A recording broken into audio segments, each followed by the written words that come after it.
What's going on in Sudan? Over the past couple of weeks, a lot has happened. The military, led by this man, General al-Burhan, staged a coup and seized power. The Prime Minister, Abdalla Hamdok, and civilian leaders were arrested. It sparked massive protests around the country, many of which have been met with violence.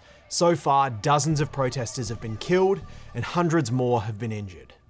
So, how did it come to this? Let's start with a bit of background on Sudan and its military.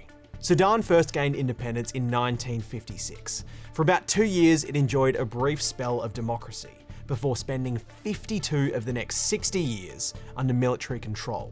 Sudan's longest-serving leader during this time was Omar al-Bashir, one of Africa's longest-serving dictators. He was a butcher. He killed teachers. He killed students. He killed children. He was ready to kill every person in Sudan in order to stay in power. He chased many activities and journalists to exile. My own was in exile in Uganda. During al-Bashir's rule, Sudan was involved in multiple wars both inside and outside the country. And al-Bashir and members of the military have faced accusations of genocide and crimes against humanity. It wasn't until 30 years later, in 2018, that the people of Sudan had finally had enough. Mass protests took off around the country, and within months, al-Bashir was gone. But removing the military wasn't so easy. The military refused to allow a civilian government to be established, so the protests continued. Then came the Khartoum massacre on June 3rd, 2019, where armed forces killed more than 100 people during a sit-in protest. With tensions rising and pressure from the international community growing, an agreement was finally reached between the military and civilian leaders. A transitional government was established that would lead Sudan until 2023, giving the country enough time to prepare for a full transition to democracy. It's this transitional government that was recently overthrown in the military coup. Within this government, power was shared between the military and civilians. There was a sovereign council led by General al-Burhan, with both sides having seats, and a civilian cabinet led by Prime Minister Hamdok. Not all Sudanese were happy with the decision to allow the military to hold onto power, but others saw it as the only way to stop the violence. From 2019 to 2021, life did change for the better for many Sudanese under this new system. International sanctions were lifted, foreign aid was resumed, and civilians gained more freedom in their everyday lives. It's difficult to put into words what freedom is like after 30 years. It was very great. We feel freedom. We used to write what we want to write on newspapers. Or walk the streets with, people without the fear of detention and assault. There are some challenges during the transitional period, but generally we feel like it was very great period. So, if things seem to be going well, why did military leaders decide on October 25th to declare a state of emergency and seize total power back from civilian leaders?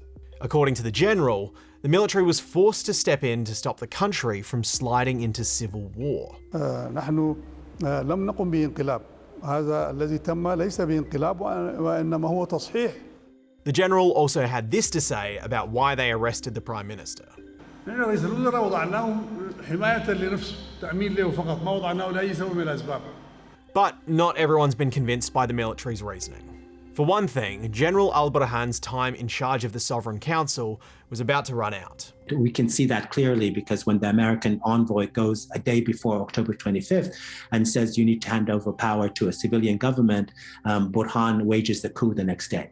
Handing over power to civilian leaders makes it more likely that the general and other military leaders may be investigated and punished for things that happened while they were in charge. Both in the sit-in in June 3rd, 2019, and also he was a commander in Darfur during that awful war. We've already seen something similar happen earlier this year, when the transitional government announced that it would hand over former President al-Bashir to the International Criminal Court. Another quick note, military leaders in Sudan have a lot of economic power and control in key industries. If they lose their political power, the wealth that they've built up may also be at risk. All of this brings us to what's happening now. When the military took over on October 25th, communication services went down and soldiers took to the streets. In addition to that, what people don't know is the journalists were basically taken from their offices and detained. Journalists and media already warned there is a new rule. Be careful about your covering. For me personally, I don't feel safe.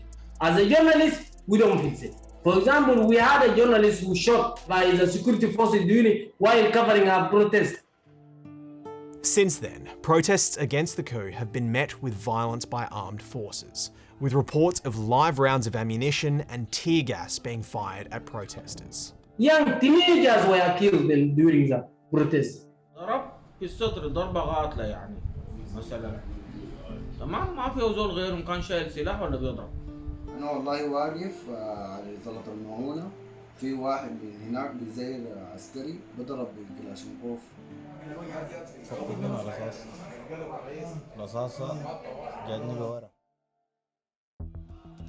After weeks of protesting and pressure from the international community, on November 21st, something unexpected happened. The military announced it had made a deal with Abdalla Hamdok to reinstate him as Prime Minister and to free other political prisoners. They did not really anticipate the kind of coordination and unanimous opposition, not only in Khartoum, in the capital, but throughout the country.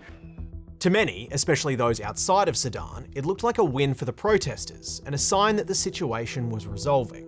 Inside the country, the reaction has been very different, as Omar saw firsthand at a massive protest on the day the deal was announced.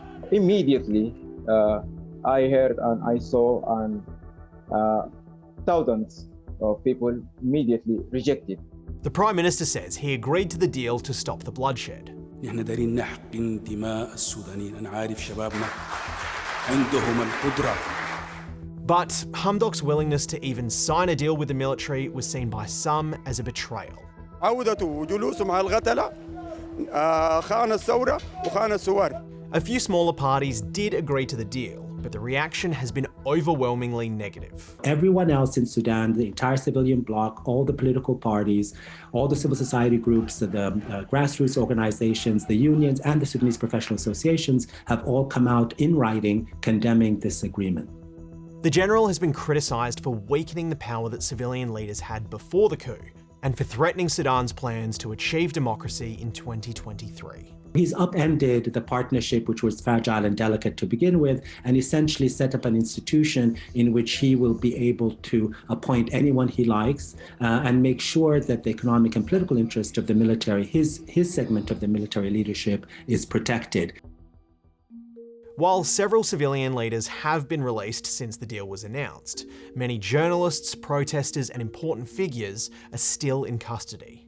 Even if this deal is a genuine effort by the military to return things to the way they were before the coup, the fact is that after once again seeing so many protesters killed, many Sudanese don't want to return to the way things were, and they want the military gone from politics for good. Protesters, they are looking for a new Sudan. Their major goal and objective is to not decimate the national military, but rather move the military outside of the realm of civilian politics.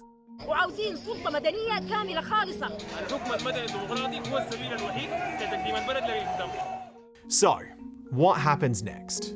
The military says it's committed to delivering free and open elections to Sudan by 2023, and that they'll be working with Prime Minister Hamdok and the transitional government to make that happen. But the important question for many in Sudan is, do they actually mean it? Or are they just saying what they think will calm down protesters and reassure the international community enough that it stops paying attention? Time will tell.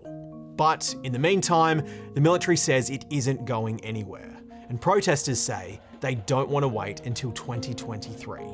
Protesters are demanding a complete civilian government now and say that demonstrations won't stop until that happens.